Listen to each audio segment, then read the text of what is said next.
Hello and welcome to this Red Gaming Tech video with myself and Marta. We've got something a little different today. Back in September of 2017, I discussed my frustration with how Bethesda seemed to have a bottomless well of goodwill amongst gamers despite their constant mistakes. In that video, which you can find linked below, I discussed how the Creation Club might have finally killed that goodwill.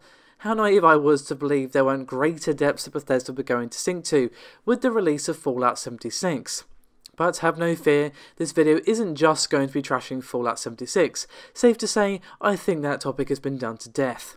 No, what I want to do instead, or at least to focus on, is to discuss my opinion that Fallout 76 has finally laid bare the full truth of Bethesda's laziness, and shown us that this is just how bad they have always been. This time, unfortunately, they push people too far. As I touched briefly on at the start, as much as I love the Bethesda classics, Morrowind, Oblivion, Skyrim, I have always detested how Bethesda could get away with murder. Repeatedly, they released games in buggy, broken states, and it was always the job of modders to come along and clean up their mess as if they were a particularly troublesome toddler. Well, the fact that there was such a passionate, dedicated modder community was one of the reasons why Skyrim is still played years later, and obviously it was a general testament to the love people had for their games. By no means should a multi-million-dollar corporation be passing the buck to unpaid modders because apparently they can't be bothered. But for years, people went, oh, it's okay, the mods will fix it, as if someone made it okay that a fully released AAA $60 product was released in the state of, say, Skyrim PC at launch. But this time, the modders could not save the day. No, in their infinite wisdom, Bethesda opted to take a traditionally single-player focused franchise and take it online. This meant that no mod could come along and pat old Bethesda on the head and say, it's okay, little Timmy, go out and play in the corner and I'll clean up the mess. So, basically, all of their flaws, the bugs, the issues were laid bare for all to see, and finally, it seems a significant amount of people have had enough. Some of them will undoubtedly be enticed back by those magical words, Elder Scrolls 6, but for many, the memory of Fallout 76 will keep them away, and I can't say I blame them. But really, as I've already said, all the debacles surrounding this game are simply shown as Bethesda barefaced and showing their true form. The content roadmap at first, how they dealt with the backlash, and the almost constant news of all the issues with this game and all the bugs and how broken it really was all laid bare because Bethesda could not rely on its community to fix it this time. So, due to that fact, people all over have finally had to experience in all its fullness what Bethesda considers a full and complete product. I think what makes it worse is not even just the usual bugs and glitches that we're used to, it was also the core game itself. It was almost completely barren of content at launch. So the fact that Fallout 76 pretty much spits in the face of what made Fallout great in the first place is just an insult to injury. But even if the core gameplay loop and story had not been such a massive disappointment, I still think we would be having this discussion, because it's everything surrounding it that's the real problem. Of course, it wasn't even just limited to the game itself. Need I mention the whole canvas versus nylon bags thing, which showed they couldn't even get the extras for a $200 special edition right. As much as I feel for everyone who was so burned by this game and how it turned out, I can't help but feel something like this happened to happen eventually.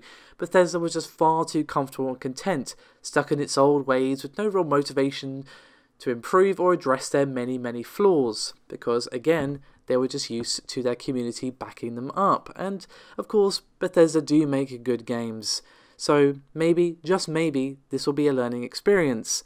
I hope that, despite the cynical heart that beats at my core, that Bethesda will learn from this. They will learn a similar lesson to EA, that there is only so far you can push the goodwill of a community, or in EA's case, the trust that people have in a brand.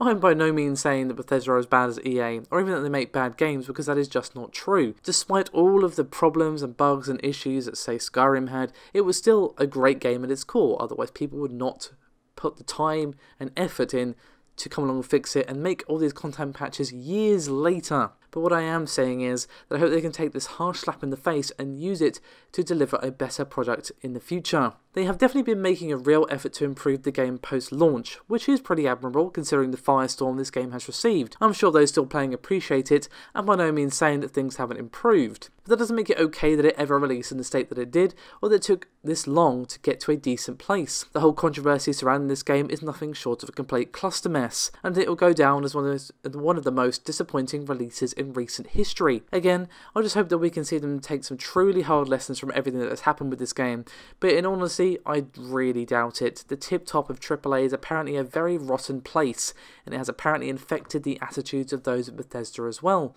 But I genuinely hope I'm wrong. I would much rather be wrong on this one. To end things off though, guys, I have a question. How many of you who are Fallout fans would go back if Bethesda released, say, Fallout 5? I have a feeling this debacle has sworn many people off this franchise, if not the company, for life. And even if you weren't a Fallout fan, would you be supporting them with Elder Scrolls, given that they have shown exactly what they're capable of / not capable of? Let me know your thoughts, guys. If it were me, I would be very, very hesitant to give them my cash, and you sure as hell wouldn't catch me pre-ordering anything from them. Generally speaking, I don't pre-order games, basically ever. Unless a developer has proven themselves very, very reliable, I don't tend to pre-order. But obviously not everyone is me, and many people do like to.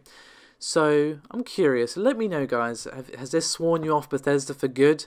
Or are you just going to be much more cautious and wait for reviews before parting with your cash? I'd say that second one is probably the one that most people are going to go for. But let me know your thoughts guys, you've heard me talk for almost 7 minutes now. So let me know, thanks for watching, and I'll see you next time.